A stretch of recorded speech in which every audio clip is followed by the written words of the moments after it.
이게 딱 한마디로 표현하자면은 제 그림은 평행우주론이에요.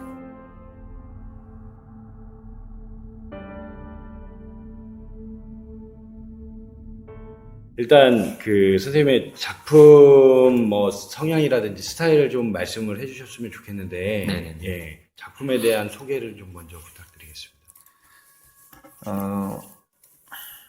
일단은 예, 캔버스로 제가 이제 시작한 거는 저는 원래 전공이 동양화였단 말이에요. 네. 학부 때. 네.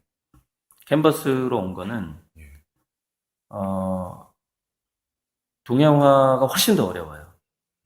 그러니까 제가 대학 다니면서 이제 다양한 전공 뭐 조소, 판화, 뭐 사진 다 접하면서 느꼈던 게 동양화가 제일 어려운 것 같다는 느낌이 들었어요. 그러니까 왜 그러냐면은 수정이 불가능해. 그러니까 한번 붓질을 하면 버려야 돼, 잘못되면 그 종이를. 그렇죠. 더 씌우기가 안 되니까. 그래서 그때 제가 대학 다닐 때 고액 과외를 했었어요. 고액 과외를 했었는데 제가 종이를 한번 인사동에서 사면 300만 원어치 샀어요. 90년대 초에.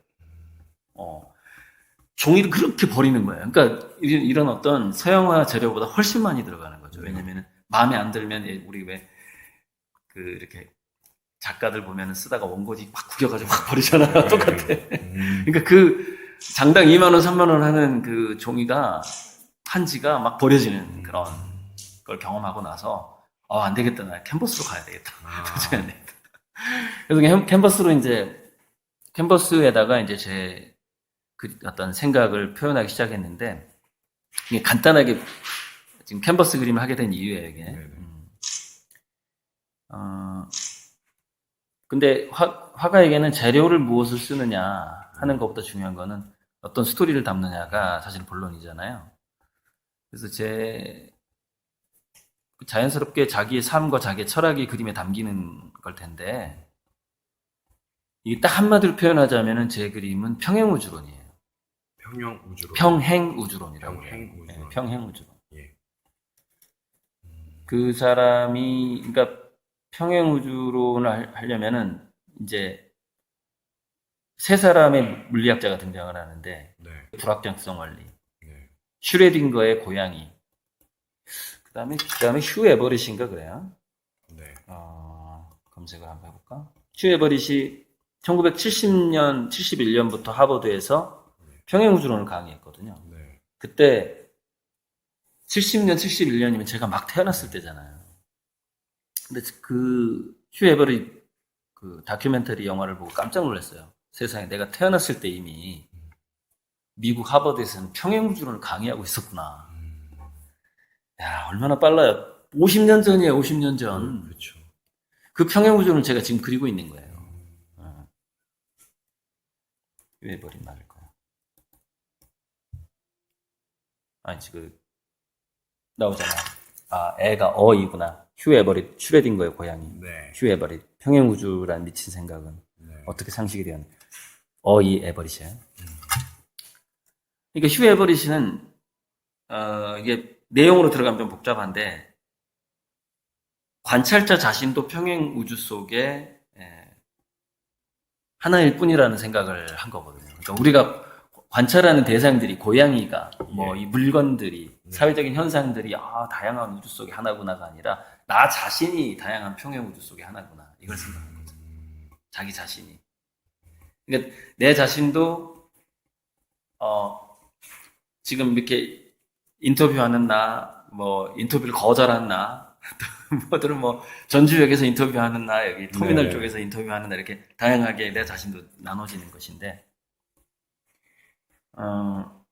그렇게 자 그래서 고양이가 보는 내가 있을 것이고 또 내가 보는 고양이가 있을 거예요. 네. 근데 둘 다 각자의 우주 속에서 상대방을 관찰이 가능한 것이죠. 그것을 좀 살짝 다룬 책들 중에 한국에서 제일 많이 팔린 게 와칭이라는 책이에요. 예. 그 전에 나온 게 시크릿 종류들이 대부분 그 기본 사상의 평행우주론을 깔고 있어요. 잠재의식이 그대로 현상계로 드러나서 각자의 세계를 만들어낸다. 네. 각자의 우주를 만들어낸다. 이런 개념인데, 그래서 제 그림에서 눈동자가 계속 등장하는 게 그 관찰자예요. 이게 보면 이게 눈동자처럼 안 보이죠? 근데 이게 홍채 라인이거든요. 하나의 거대한 관찰자가 있고 관점이 있고 네. 그 관점 속에 우주가 등장을 하는 거죠. 그래서 저건 뭐냐면 자기만의 우주인데 네. 우리는 거대한 우주가 하나가 딱 있다고 생각하지만 뭐 우리는 현재 이 태양계에 있을 수도 있고 또 다른 나는 다른 행성에 있을 수도 있고 막 이래요. 예. 평행우주론이 아주 생각보다 아주 그 방대하고 다양하게 자기 자신이 변형이 되거든요. 예. 그리고 이제 아무튼 존재가 막 뒤바뀌기도 하고 관찰자 고양이가 내가 되기도 하고 내가 고양이가 되기도 하고 막 이런 것까지 다 포함이 돼요. 평행우주론에서는. 그런데 네. 그래서 이제 그것을 압축적으로 말은 알아서 줄이시면 돼요. 평행우주론을 압축적으로 줄이는 이미지는 무엇인가? 예. 를 생각해 봤을 때는 역시 눈동자의 우주구나 이런 결론이 나오는 거죠. 그러니까 눈동자의 사물일 수도 있고 그러니까 평행우주론은 예를 들어서 뭐 거울 속에 비친 내 모습을 그린다고 해서 그럼 그것은 평행우주론 사상을 담고 있지 않은 것이냐 이렇게 말할 수도 있겠죠. 네. 근데 문제는 뭐냐면은 우리가 흔히 엑스라는 말을 하잖아요. X 또는 고갱이란 말도 있고 핵심, 요체 여러 가지 말로 표현할 수 있는데 단적으로 한 장면으로 평행우주론을 나타내는 가장 적확하다란 표현 가장 좋은 그림은 무엇이냐 가장 좋은 구도와 소재는 무엇인가 예. 했을 때 눈동자의 우주라는 것이죠. 그러면은 작가님은 지금 평행우주론을 공부하셨고 오랫동안 오랫동안 그렇죠, 공부를 하셨을 거 아니에요? 네. 그거를 시각화를 지금 해 그렇죠. 나가는 과정이고 네. 지금 이 작품이 네. 시각적으로 시각화한 것 중에 가장 훌륭하다고 지금. 그러니까 전 판단을 세계에서 하시나요? 그러니까 예. 평행우주론이라는 것은 예를 들어서 이런 거예요. 아인슈타인이 상대성 이론을 발표할 무렵에 피카소가 큐비즘이라는 일종의 입체파 우리가 알고 있죠. 네. 그게 일치합니다. 시간과 공간의 뒤틀림 같은 거. 네. 뭐 그래서 그것을 소녀의 얼굴을 뭐 한쪽은 옆모습이고 한쪽은 앞모습이고 이런 식으로 보여주는 그림이 유행을 할 때 아인슈타인의 상대성 이론이 나오거든요. 그런데 평행우주론이 아인슈타인 이후에 이제 그 불확정성 원리 나오고 이러면서 아인슈타인은 신은 주사위 놀이를 하지 않는다 그러면서 이제 평행우주론에 대한 약간 좀 반감을 가지고 있었죠. 그러니까 양자물리학적인 세계에 대해서 그 자기 후배 과학자들을 충분히 인정을 안 하고 사망했어요. 네. 그래서 그 단적인 그것을 표현한 말이 신은 주사위 놀이를 하지 않는다. 그러니까 신은 확률 게임을 하지 않는다. 약간 신은 시계공이다라는 생각에서 크게 벗어난 정도에서 이제 아인슈타인의 인생이 끝난 거죠. 그러면 아인슈타인하고 피카소가 큐비즘이라는 것으로 그러니까 지구 문명을 가장 첨단으로 이끌어가는 두 분야가 있다면 예술계하고 과학계예요. 네. 지금. 옛날에는 그것이 이제 종교, 철학 이런 쪽에서 통합적으로 사실은 아시죠? 뭐 고구려 이렇게 옛날 우리 사극 보면은 선녀, 휜녀 나오잖아, 신녀. 네.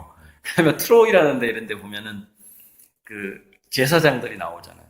제사장들이 모든 기후 변화, 자연 현상을 왕한테 다 설명했단 말이에요. 그러니까 철학, 종교 모든 걸 다 가지고 있었어요, 옛날에는. 근데 이게 분리가 되잖아요. 분리가 되면서 어느 순간 예술이라는 거는 원래 좀 상상력이 풍부한 분야였기 때문에 논외로 하자면은 어느 순간 과학이 철학을 앞지르기 시작해요. 왜냐면은 인간의 관찰 범위가 넓어져 버린 거죠. 범위가 넓어지고 더 깊이 있게 인간이 원자까지 다루게 되는 정도로 더 이제 정교해지게 된 거죠. 그러면서 거기서 발견된 것들이 이 우주의 이제 어떤 그 은밀한 부분들이 드러나기 시작하면서 과학자의 상상력이 철학자의 상상력을 종교는 옛날에 이제 떠밀렸고 이제 옛날 거니까 종교는 이제 진즉 사라졌고 어떤 첨단이라는 거에 있어서 진즉 사라졌고 이제 과학이 철학을 앞질르기 시작하고 근데 예술이라는 것은 아무리 과학이 발달을 해도 예술은 워낙에 다양성을 추구하기 때문에 과학자의 상상력이 실은 예술가의 상상력을 저는 못 따라온다고 봐요. 이거는 영원히 따라잡을 수 없을지도 몰라요. 너무 또라이가 많아 예술계. 그러면 지금 작품이 혹시 참. 네, 평행우주론은 마무리를 하자면 네. 이렇게 되는 거죠. 아인슈타인의 시대에 피카소가 있었다면 평행우주론 시대, 그러니까 아인슈타인 이후에 그 첨단 과학의 세계를 표현한 화가가 있다면 그게 고리들인 거죠. 그러니까 저는 어디 가서 내가 피카소를 능가할 수 있다고 얘기를 하는 거예요. 그 정도로 제 그림에 대한 자부심이 있는 거죠. 작가님, 그러면은 완벽하게 시각화가 됐다고 지금 생각을 하시는 건가요? 그러니까 제가 공부한 거에 의하면은 이 이미지, 그러니까 인간이 이해할 수 있는 이미지. 원래 평행우주는 이해할 수가 없단 말이에요. 양자물리학도 마찬가지고. 그럼 생각해봐요. 이해할 수 없는 것, 시각화할 수 없는 것을 화가가 어떻게 그걸 표현해요? 그러니까 제가 말하는 거는 인간이 가시광선을 통해서 눈으로 볼 수 있는 이미지 중에서는 평행우주론을 이만큼 제대로 표현할 수 있는 그림이 없다라고 보는 거죠. 그러니까 제가 그래도 화가가 되겠다고 마음먹은 게 30년이잖아요. 30년 동안 나는 뭘 그릴 것인가 고민을 했을 거 아닙니까? 그러면서 10,000권이 넘는 교양서적을 보고 특히 제가 과학서적을 많이 봤어요. 많이 봤고 과학 다큐멘터리라는 건 무조건 보고 그러면서 그 구조를 만들어낸 거죠. 아인슈타인 시대에 피카소가 있었다면 아인슈타인 이후의 시대에 고리들이 있다. 이 구조를 만든 거죠. 그래서 저는 제 그림에 대해서 그만큼 일단 어떤 운명을 느끼죠. 문명적인 운명을